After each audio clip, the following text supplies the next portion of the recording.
우리는 지금 교회 절기로는 대림절 첫째 주일을 지나고 있습니다. 크리스마스 전 4주간의 기간을 대림절이라고 합니다. 2000년 전에 오신 예수 그리스도를 우리 마음에 모시고 그리고 기뻐하고 감사하고 그리고 다시 오실 예수 그리스도를 기다리면서 우리의 신앙을 점검하는 신앙의 계절입니다. 이 대림절 첫째 주일 우리는 하나님 주시는 말씀을 통하여 예배로 승리하는 인생, 예배에 관한 말씀을 좀 살펴보려고 합니다. 모든 인생이 반드시 해결해야 할 두 가지의 문제가 있습니다. 여러분이 이 두 가지 문제를 해결하셨는지 한번 점검해 보시기를 바랍니다. 하나는 구원의 문제이고 하나는 삶의 문제입니다. 구원의 문제는 누구를 믿을 것인가, 믿음에 관한 문제이고, 삶의 문제는 어떻게 살 것인가, 실천에 관한 문제입니다. 근데 이 두 가지의 문제에 대한 해답을 명확하게 제시해 주는 성경, 하나님의 말씀이 있습니다. 그게 바로 로마서입니다. 로마서는 1장에서 11장까지 한 부분, 12장에서 16장까지 또 한 부분으로 크게 나눌 수 있습니다. 1장에서 11장에는 누구를 믿을까에 대한 해답, 예수 그리스도를 믿음으로 말미암아 구원을 얻는다라는 말씀이 로마서 앞부분 1장에서 11장에 기록되어져 있습니다. 그리고 12장에서 16장에는 그러면 구원받은 사람은 이 땅에서 어떤 삶을 살아야 할 것인가에 대한 구체적인 해답을 우리에게 제시해 주고 있습니다. 그래서 로마서 12장 1절에서 2절 오늘 본문 말씀은 구원받은 예수 믿는 사람, 하나님의 자녀들은 이 땅에서의 삶을 어떻게 살아야 되는가에 대한 서론의 말씀입니다. 그래서 로마서 12장 1절이 이렇게 시작하죠. 그러므로 너희는, 그러므로라는 말은 로마서 1장에서 11장 전체를 받는 말씀입니다. 예수를 믿음으로 구원받은 하나님의 백성인 여러분들은 이렇게 사셔야 합니다 라고 그 해답을 우리에게 가르쳐주고 있는 말씀입니다. 오늘 주시는 말씀을 통하여 구원을 받은 우리는 이 땅에서 도대체 어떻게 살아야 되는가에 대한 명확한 해답을 얻는 귀한 시간 되시기를 예수님 이름으로 축복합니다. 사람들은 행복이라고 여겨지는 것, 또 내가 보기에 내 인생에서 의미 있고 가치 있는 것이라고 여겨지는 그것들에 자기 인생을 투자하며 살아갑니다. 어떤 사람들은 자녀를 잘 양육하는 것보다 더 보람된 일은 없어 라는 생각을 가지고 자식들을 위해서 온갖 정성을 다 기울입니다. 그런데 우리 주변에 보면 나중에는 부모를 몰라보고 부모를 아프게 하는 자식들 때문에 마음 아파하는 부모들도 있음을 우리는 볼 수 있습니다. 어떤 사람들은 돈에 유일한 희망을 두고 살아갑니다. 그래서 돈에 미쳐서 살아갑니다. 건강을 해쳐가면서까지 돈을 위해서 살아가는 인생도 있습니다. 그런데 돈은 모았는데 무엇인가는 이루어 놓았다고 생각했는데 조금 인생의 걸음을 걸어가다가 멈춰서서 뒤돌아보면 아무 의미가 없다는 것을 또 발견하게 되어지죠. 뒤돌아보면 어려운 시간은 물질 때문에 없는 것 같은데 내 주머니에 물질은 풍족해졌는데 이상하게 마음에는 평화가 없고 오히려 절망감이 생기는 이런 상황에 처하게 되어집니다. 여러분께 질문 한번 드려보겠습니다. 왜 이런 일이 일어날까요? 왜 그럴까요?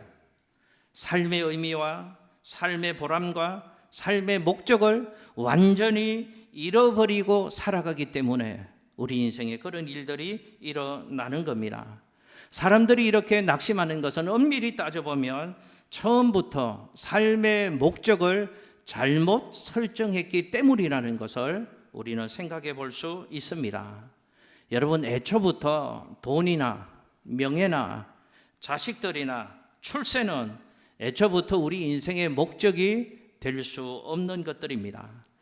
여러분, 장로교 신앙 고백인 웨스트민스터 신앙 고백의 첫 번째 질문이 뭔가 하면 이런 질문과 해답이 있습니다. 인생의 제일 되는 목적이 무엇인가? 이 질문에 대한 해답을 하나님을 영화롭게 하고 하나님을 기뻐하는 것이다 라고 대답을 하고 있습니다. 여러분, 하나님께서 우리를 만드셨습니다. 하나님이 천지 만물을 창조하시고 저도 지으시고 여러분들도 하나님이 창조하셨습니다. 그런데 하나님이 우리를 지으실 때 목적이 있으셨습니다. 그 목적은 이것이죠. 하나님을 영화롭게 하고 오직 여호와 하나님만을 기뻐하는 존재로 살아가도록 하나님께서 우리를 만드셨습니다. 그래서 이것이 우리 인생의 목적인 것입니다. 그런데 이 목적을 상실하고 살아갈 때 그 인생은 실패와 허물을 느끼는 삶을 살아갈 수밖에 없는 것입니다. 하나님을 영화롭게 하고 하나님을 기뻐하는 것으로 인생의 목적을 삼지 않는 인생은 그 어떤 인생이라도 실패한 인생이라고 얘기할 수 있는 것입니다. 여러분, 저는 목회자로서 아마 여러분들보다 훨씬 더 많은 사람의 임종을 지켜볼 수가 있었습니다. 여러분, 죽음 앞에 서면 이 세상에 부귀영화 소용이 없는 것을 깨닫게 되어집니다. 이 세상에 붙잡으려고 또 그 자리에 가려고 애를 쓰며 쫓아갔던 것들, 그 어떤 것도 죽음의 순간에는 아무런 도움이 되지 않고 아무 소용이 없다는 것을 절감하게 되어집니다. 그래서 죽음을 앞둔 대부분의 사람들은 매우 불안해합니다. 초조해합니다. 출세나 돈 버는 것을 그 인생의 목적으로 삼고 한평생의 삶을 살아왔던 그 인생들은 한결같이 마지막 모습이 너무 초라했습니다. 너무 불쌍했습니다. 그런데 전혀 상반된 임종의 모습을 예수 잘 믿는 성도들의 모습 속에서 발견할 수 있습니다. 여러분, 예수를 잘 믿고 마지막 죽음의 관문을 통과하는 사람들은 죽음 앞에서도 그렇게 평안할 수가 없습니다. 죽음 앞에서도 그렇게 담대할 수가 없습니다. 천사의 얼굴처럼 해같이 빛나는 모습이고 마치 새로운 세계를 향해 여행을 떠나는 자의 얼굴을 띤 채 그 마지막 죽음의 관문을 통과하는 사람의 모습을 볼 수 있습니다. 그 사람들 어떤 사람이었는가? 한결같은 사람들이었습니다. 이 세상을 살아갈 때 하나님을 영화롭게 하고 하나님을 기쁘시게 하는 일관된 삶의 목적으로 살았던 인생, 그 인생의 마지막은 그렇지 않은 사람의 인생과는 전혀 다른 마지막의 모습을 볼 수 있었던 것입니다. 그들의 인생은 마지막이 너무도 당당합니다. 너무도 아름답습니다. 너무도 멋있습니다.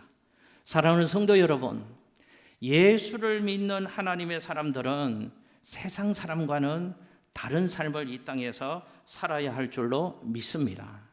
이 땅에서 어떤 삶을 살아가야 하는가, 오늘 주시는 말씀을 통해서 하나님의 음성이 들려지는 귀한 시간 되었으면 좋겠습니다. 첫 번째 한번 저 따라서 해보실까요? 예배자로 살면 내가 산다. 할렐루야. 자, 화면에 로마서 12장 1절의 말씀 함께 읽겠습니다. 시작. 그러므로 형제들아, 내가 하나님의 모든 자비하심으로 너희를 권하노니 너희 몸을 하나님이 기뻐하시는 거룩한 산 제물로 드리라. 이는 너희가 드릴 영적 예배니라. 아멘. 할렐루야.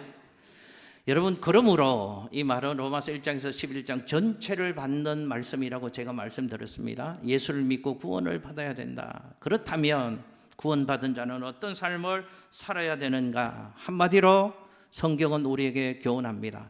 예수를 믿고 구원받은 사람은 예배자로 살아야 합니다. 아멘을 별로 안 하시니까 한 10번 제가 하려고 작정을 했거든요. 예수를 믿고 구원받은 사람은 예배자로 살아야 합니다. 예수를 믿고 구원받은 우리는 예배자로 살아야 합니다. 이 말이 무슨 말인가? 성도는 예배를 삶에서 가장 중요한 것으로 여기며 살아야 한다는 말씀입니다. 아멘 안 하시니까 또 하려고요. 성도는 어떻게 살아야 되는가? 예배를 삶에서 가장 중요한 것으로 여기며 사는 사람이 성도인 줄로 믿습니다. 기억하십시오. 우리는 예배하며 살도록 지원받았습니다. 예배하며 살 때 가장 행복한 인생이 될 수 있도록 그렇게 지음을 받았다니까요. 예배하며 살 때 가장 인간다운 인간 본연의 모습을 발견할 수 있고, 예배하며 살 때 가장 능력이 충만한 존재로 살아가도록 하나님이 저와 여러분을 그렇게 지어 주셨습니다. 그러므로 우리는 예배자로 살아야 할 줄로 믿습니다. 그럼 예배 믿는, 예수를 믿는 우리는 구체적으로 어떻게 살아가야 되는가? 여기에 대한 해답, 모범을 광야를 지났던 이스라엘 백성들의 행군도를 통해서 우리는 잘 살펴볼 수 있습니다. 여러분 화면에 저 그림이 이스라엘 백성들이 광야를 지날 때 행군도입니다. 자, 가운데 연기나는 부분이 하나님의 임재를 상징하는 언약궤, 법궤가 가운데 놓여 있습니다. 이스라엘 백성들은 광야를 행군할 때, 광야길을 걸어갈 때 그 중앙에 하나님의 임재를 상징하는 법궤, 언약궤를 모셔두었다는 겁니다. 그리고 저 연기나는 법궤 가운데 있는 언약궤를 중심으로 해서 동서남북, 위에, 밑에, 왼쪽, 오른쪽, 동서남북 네 군데에 각각 세 지파씩 포진을 해서 전진을 하고 있었습니다. 여러분 저 그림을 보십시오. 무엇을 상징하는가? 이스라엘 백성들에게 삶의 중심이 있다는 겁니다. 그게 뭐라고요? 예배가 삶의 중심이어야 된다 하는 모습을 이스라엘의 행군도를 통해서 우리에게 보여주는 것입니다. 이스라엘 진영 어느 방향에서나 항상 하나님의 언약궤를 볼 수 있었습니다. 그리고 동서남북 어디에 있는 이스라엘 백성이든지 항상 하나님께 예배 드릴 수 있었다는 것이죠. 언약궤가 출발하면 이스라엘 백성들도 걸음을 딛기 시작합니다. 언약궤가 멈춰서면 이스라엘 백성들도 행진을 중단하고 멈춰섰습니다. 서 있는 그 자리에서 언약궤를 중심으로 해서 하나님께 예배를 드리는 삶을 살았습니다. 생활의 중심이 예배였다는 것을 의미합니다. 가시상의 위치의 중심도 하나님의 임재였다, 예배였다 하는 것을 저 그림을 통해서 우리들에게 보여줍니다.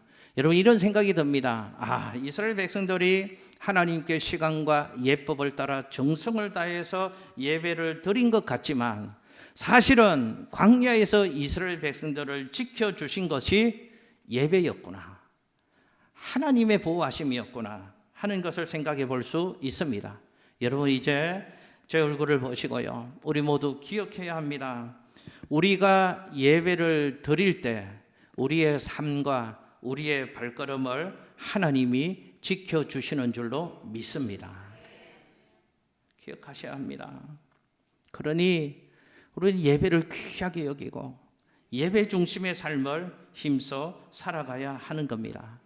우리 젊은 성도님들에게 제가 좀 말씀드리고 싶습니다. 이런 중심이 있어야 합니다.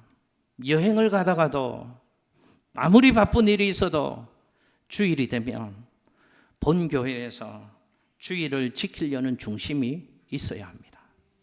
잊지 마십시오. 허투루 듣지 마십시오. 귓등으로 듣지 마십시오. 저도 목사를 하면서 성경을 읽고 신앙의 삶을 여러 사람들과 경주를 해가면서 더 깊이 정말 깨달아지는 게 있습니다. 예배가 그냥 1시간 나와서 그냥 시간의 흐름을 따라서 이 예를 갖추는 게 예배가 아니구나 하는 것이 예배의 삶을 살수록 깨달아집니다. 우리 젊은 성도님들 꼭 기억하십시오. 아무리 바쁜 일이 있어도 주일을 빼먹으면 안 됩니다. 아무리 여행 일정이 있다고 할지라도 다시 그 걸음을 멈추고 그 과정을 멈추고 우리 교회에 와서 예배를 드려야 된다. 이 중심이 우리 안에 분명히 새겨질 수 있으시기를 예수님 이름으로 축복합니다. 모든 계획 중에도 예배가 여러분의 삶의 중심이 될 수 있으시기를 예수님 이름으로 축복합니다. 여러분 화면에 예배의 사람 하면 떠오르는 미국의 대통령이 있습니다. 미국의 대통령 지미 카터의 유명한 일화가 있습니다. 여러분 저분은 세상에서 가장 큰 힘을 발휘하고 영향력을 발휘하는 미국의 대통령이었잖아요. 근데 저 대통령이요, 주일만 되면 워싱턴에서 조지아주로 비행기를 타고 날아와서 주일 예배를 드렸답니다. 누가요? 미국의 대통령이요. 우리처럼 이런 보통의 사람이 아니고요, 전 세계에 영향을 끼치는 그 바쁘고 분주하고 중요한 역할을 하는 미국의 대통령이 주일만 되면 비행기를 타고 와서 본교회 주일 예배를 드리고 주일학교 학생을 가르치는 교사의 사명을 미국 대통령 때에도 감당을 했답니다. 뭘 알 수 있습니까?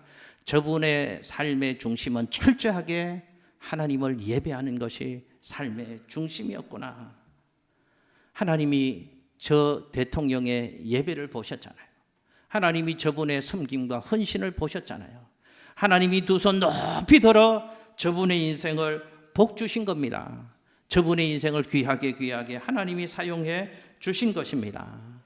여러분, 이런 생각이 듭니다. 저는 미국 대통령의 무게보다 예배자의 삶을 더 귀하게 여겼구나. 대통령의 사명보다 주일학교 교사의 사명을 더 귀하게 여겼구나. 하나님이 그걸 보셨구나. 그래서 하나님이 그에게 복을 주시고 그 인생을 사용해 주시는구나. 여러분, 한번 저 따라서 해보실까요? 예배에 목숨 걸면 하나님이 목숨 걸고 우리를 지키신다. 믿으시나요? 여러분, 어저께 저희 교회 새가족 환영회가 있었습니다. 그런데 새가족 환영회 순서 중에 저희 교회 좋은 분들이 많이들 오시거든요. 그런데 어저께 새가족 환영회 때 두 분의 간증이 짧게 있었는데요. 은혜가 되고 제게는 감사의 제목이고 우리 성도님들과도 예배 시간에 나누고 싶은 마음이 생겼습니다. 두 분은 예배에 관한 체험, 또 헌신에 관한 체험을 간증해 주셨습니다. 예배의 중요성을 아는 그 권사님이 모든 공예배에 빠지지 말아야 되겠다 원칙을 세웠답니다. 그래서 신앙생활하면서 모든 주일 예배 포함해서 공예배를 어떻게든 지키려고 최선을 다하는 신앙의 삶을 살고 있노라고. 그랬더니 하나님께서 우리 남편에게도 복을 주셨어요. 그랬더니 하나님께서 우리 아들, 딸에게도 하나님이 복을 주셨어요 라고 그 체험을 그 권사님이 간증을 해 주셨습니다. 또 한 분의 집사님은요, 하나님 주시는 감동과 은혜를 따라서 헌신했답니다. 하나님의 사업이 있고 하나님이 원하시는 곳에 있다면 내가 드릴 수 있는 물질을 하나님 앞에 헌신했답니다. 그런데 그분의 체험과 간증이요, 그때마다 희한하게 하나님께서 몇 갑절의 복으로 갚아 주시더라 하는 간증을 하시더라고요. 맞습니다. 하나님은 보시잖아요. 그 예배를 받으시잖아요. 그 헌신을 받으시잖아요. 그리고 그 믿음을 보시고 하나님은 채워주시고 갚아주시는 것입니다. 기억하십시오. 이분이, 권사님 한 분이 그렇게 얘기하시더라고요. 저희 교회 처음 왔을 때 주보를 보면서 참 감동이 되었던 게 있습니다 라고 얘기하시면서 목숨 걸고 성경 읽자. 처음 듣는 얘기들 같으신데요. 주보에 매주마다 몇 년째 나오고 있거든요. 목숨 걸고 성경 읽자. 처음 오시면서 이게 감동이 되고 도전이 되셨답니다. 그래서 이 교회 좋은 교회구나 그렇게 선택하고 말씀하셨더라고요. 여러분 기억하십시오. 목숨 거는 일, 다른 것에 목숨 걸지 마시고요. 하나님 기뻐하는 일에, 예배하는 일에 목숨 걸면 하나님께서 그 모습 보시고 하나님이 목숨 걸고 우리 인생을 지키시고 선한 길로 좋은 길로 인도해 주실 줄로 믿습니다. 반면에요, 예배가 그 중심이 되지 못하는 사람들, 그런 성도들도 있잖아요. 그런 사람들은요, 휘청거리는 삶을 살 수밖에 없다는 사실을 분명히 기억하십시오.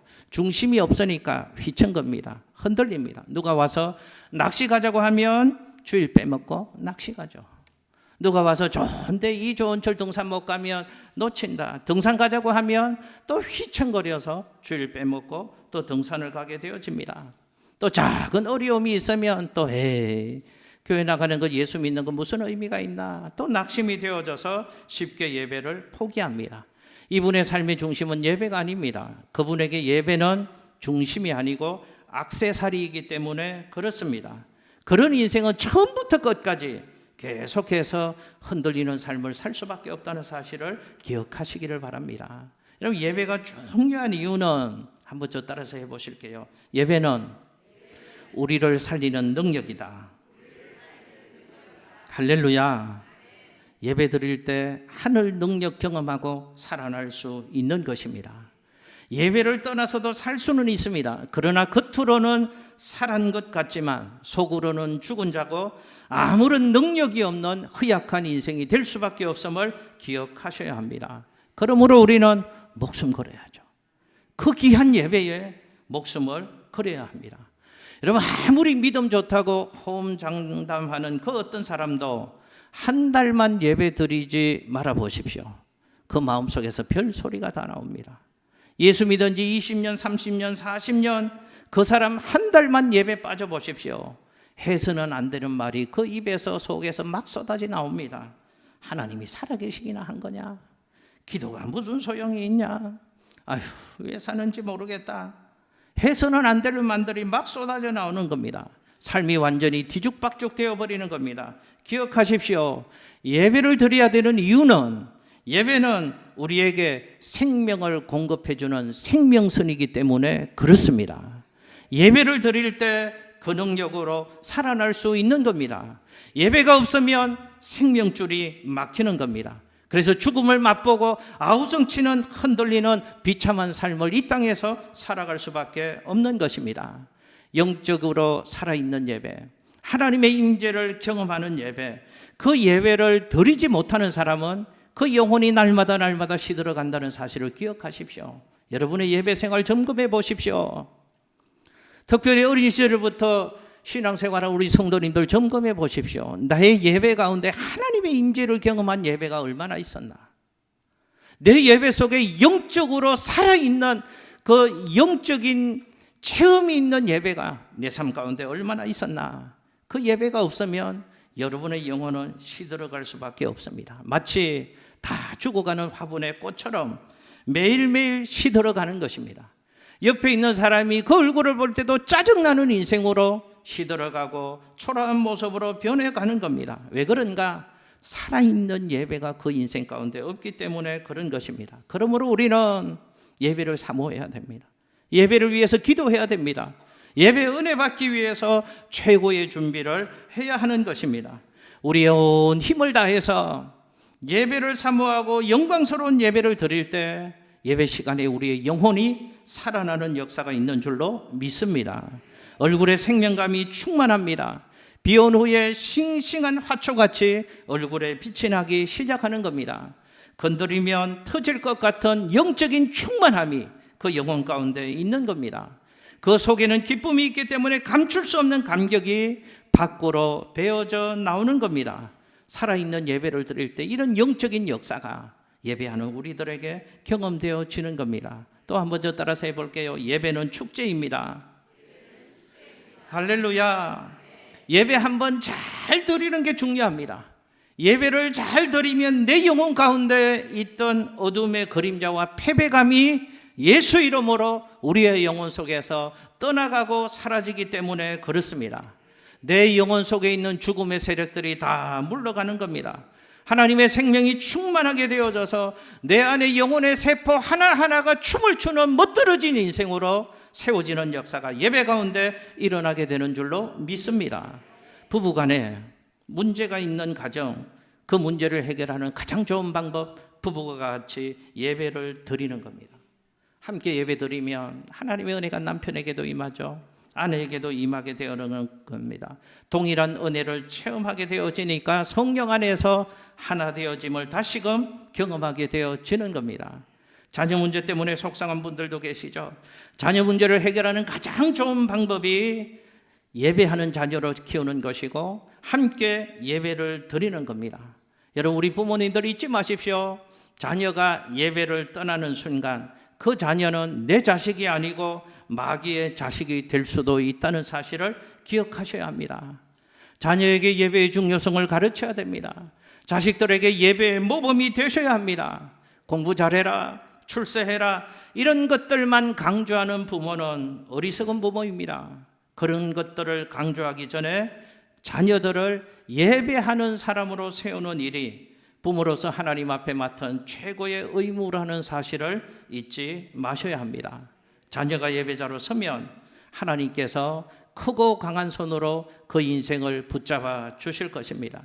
하나님의 자녀답게 살아가도록 선한 길로, 좋은 길로 한 걸음 한 걸음 이끌어 주실 것입니다. 그래서 우리는 이런 얘기를 하는 겁니다. 예배가 살면 내가 산다. 예배가 회복되어지면 내 인생이 회복되어진다. 한번 저 따라서 해보실까요? 예배가 살면 내가 산다. 예배의 회복이 삶의 회복이다. 할렐루야. 여러분 축복해 드립니다. 여러분의 삶의 중심이 예배가 되시고 예배가 살아나시고 예배가 회복되시기를 예수님 이름으로 축복합니다. 두 번째 한번 저 따라서 해보시겠습니다. 두 가지 예배 모두 승리하자. 자, 잘 보십시오. 이제 조금씩 강론으로 들어가겠습니다. 여러분 예배에는 크게 두 가지가 있습니다. 하나는 예수 그리스도의 이름으로 교회에 모여서 회중이 드리는 예배가 있습니다. 그리고 또 하나의 예배는 교회 밖에서 드리는 예배, 우리의 삶을 통해서 하나님께 드려지는 예배, 또 하나의 예배가 있습니다. 자, 첫 번째 예배, 교회 안에서 드리는 예배를 좀 살펴보겠습니다. 여러분 교회 안에서 예수 그리스도의 이름으로 회중이 모여서 드리는 이 예배 가운데 꼭 있어야 될 것은 우리의 죽음을 확인하는 겁니다. 여러분 예배 시간마다 이 확인하는 작업이 우리 가운데 있어야 합니다. 자, 로마서 12장 1절 말씀 예배를 이렇게 설명합니다. 함께 읽습니다. 시작. 그러므로 형제들아 내가 하나님의 모든 자비하심으로 너희를 권하노니 너희 몸을 하나님이 기뻐하시는 거룩한 산 제물로 드리라. 이는 너희가 드릴 영적 예배니라. 아멘. 자, 예수 믿고 구원받은 우리들에게 하나님 말씀하십니다. 우리의 몸을 하나님께서 기뻐하시는 거룩한 산 제물, 제사로 드리라 라는 말씀을 들려주고 계십니다. 나를 산 제물로 드리는 것이 예배다 라고 성경은 우리에게 교훈합니다. 여러분 제물은 원래 죽여서 드리는 겁니다. 그러니까 내 모든 것을 죽이라는 것이죠. 내 팔을 자르고 사지를 쪼개고 내장을 다 꺼내놓고 내 몸뚱이만을 깨끗하게 정돈해서 하나님 앞에 드리는 것이 제물입니다. 그러니까 이 말은 무슨 뜻인가 하면 예배 시간에 나와서 내 뜻과 내 의지와 내 자아와 내 욕망과 내 고집이 죽어지는 영적인 작업이 예배 시간에 있어야 한다는 것을 성경은 우리에게 이렇게 교훈하는 겁니다. 그럼 이 예배를 잘 묘사한 갈라디아서 2장 20절의 말씀이 있습니다. 여러분 화면에 갈라디아서 2장 20절 함께 읽습니다. 시작. 내가 그리스도와 함께 십자가에 못 박혔나니 그런즉 이제는 내가 사는 것이 아니요 오직 내 안에 그리스도께서 사시는 것이라. 이제 내가 육체 가운데 사는 것은 나를 사랑하사 나를 위하여 자기 아들을 버리신 하나님의 아들을 믿는 믿음 안에서 사는 것이라. 아멘. 할렐루야. 잘 보십시오. 예배는 뭐 하는 시간인가? 뭐 어떤 영적인 사건이 있어야 되는가? 나는 그리스도와 함께 십자가에 못 박여 죽었다 라고 천명하는 작업이 예배 시간에 있어야 한다는 것입니다. 하나님, 내 자아가 죽습니다. 하나님, 내 안에 오직 하늘 능력과 하나님의 역사만이 임하기를 원합니다.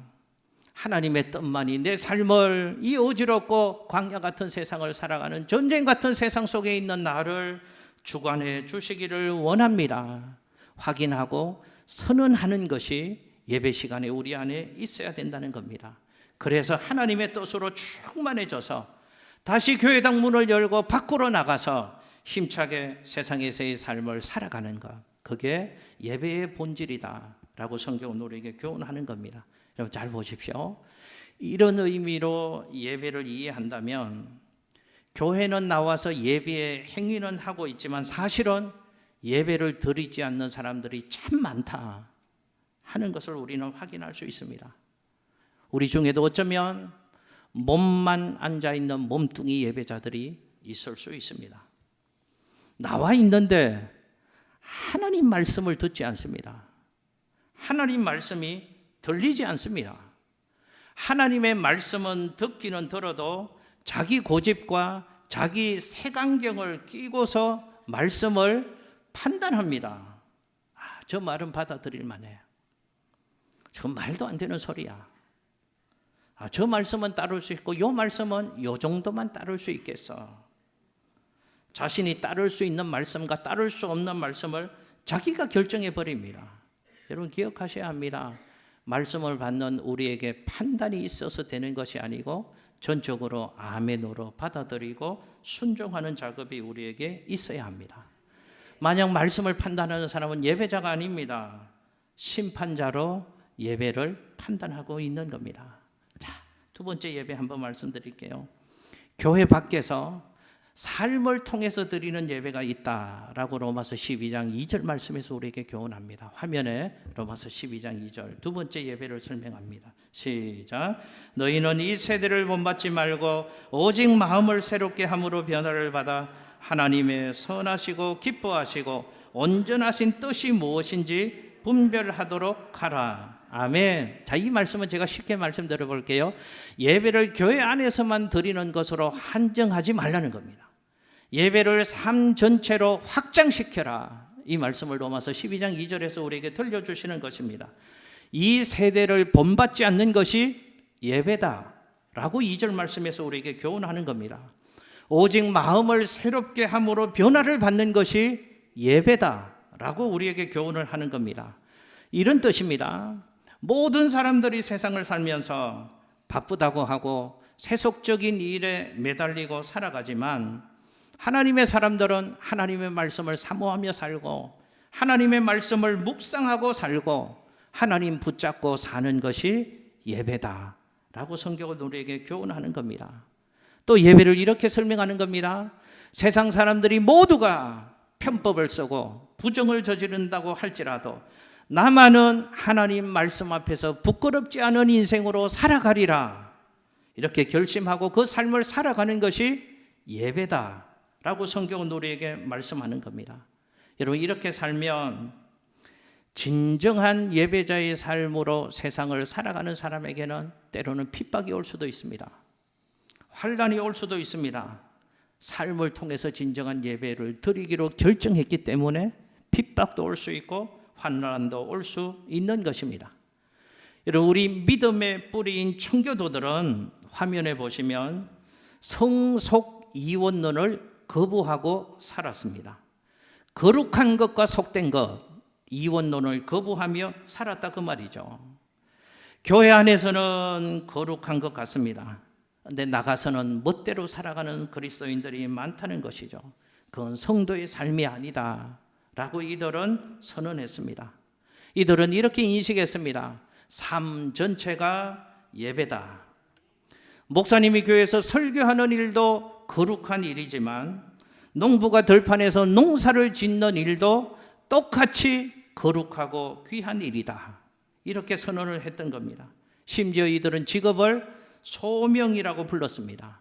천직, 하나님께서 내려주신 사명으로 직업을 인식했습니다. 그래서 이들은 있는 힘을 다해서 모든 일을 최선을 다해서 감당하는 삶의 모습이 청교도들에게 있었던 것입니다. 이들은 예배하는 마음으로 세상에서 장사를 했습니다. 이들은 예배하는 마음으로 아이들을 가르쳤습니다. 이들은 예배하는 마음으로 세상에서 할 수 있는 위치에서 할 수 있는 역할, 사회적인 활동을 감당했습니다. 그랬더니 이 신앙으로 세상에서 예배하는 삶을 살아가는 성도들을 통하여서 사회가 변화되어지는 혁명적인 일들이 세상 속에서 일어났던 겁니다. 그들이 가는 곳마다 경제가 부흥했습니다. 정직한 전통과 도덕이 뿌리를 내리는 하나님 나라의 아름다운 역사들이 일어나게 된 것입니다. 여러분, 우리들의 문제는 뭔지 아십니까? 교회 안에서는 예배 드리는 것 같습니다. 그런데 교회당 문을 나가면 완전히 예배를 떠난 이원론적인 삶을 살아간다는 것이 문제입니다. 교회 안에서는 거룩한 천사의 모습인데 교회 밖을 나가면 야수와 같은 모습으로 돌변해 버리는 것이 우리의 모습이라는 것, 이게 문제이고 이건 잘못된 것입니다. 교회 안에서뿐만 아니라 나가서도 예배하는 삶을 성도는 살아야 된다라는 것을 오늘 우리에게 말씀해 주는 겁니다. 말씀 정리하겠습니다. 예수 믿는 우리는요, 어두운 세상 속에서 빛을 비추는 존재들로 부름을 받았습니다. 돈만 많이 벌려고 하나님이 직업을 주신 것이 아닙니다. 출세하라고 그 직업을 주신 것이 아닙니다. 하나님 주신 위치와 역할을 통해서 복음과 하나님 나라의 탁월성을 증명하고 보여주는 것이 우리의 존재 이유라는 것을 우리 성도님들은 잊지 않았으면 좋겠습니다. 아까 예배 전 찬양한 것처럼 하나님은 예배하는 자를 찾으십니다. 오늘 이 시대에 하나님이 찾으시는 그 한 사람의 예배자, 목사 중에 저였으면 좋겠고, 성도들 중에 우리 성도들이었으면 좋겠고, 교회 중에 우리 교회가, 이 수많은 교회, 지금도 주일 예배를 드리는 교회 가운데 하나님이 찾으시는 예배자들이 모여있는 교회, 우리 교회가 되었으면 좋겠습니다. 모든 사람이 예배하지 않는 때가 올지라도, 요즘은 이렇게 저렇게 예배하는 것이 요즘 시기에 맞는 예배라고 할지라도 우리들은 바보스럽게 고집스럽게 하나님이 원하시는 그 예배를 끝까지 지켜나가서 하나님을 만나고 하나님 주시는 그 나라의 복과 은혜를 경험하고 누리는 우리 교회 성도님들 될 수 있으시기를 예수님 이름으로 축복합니다. 기도하겠습니다.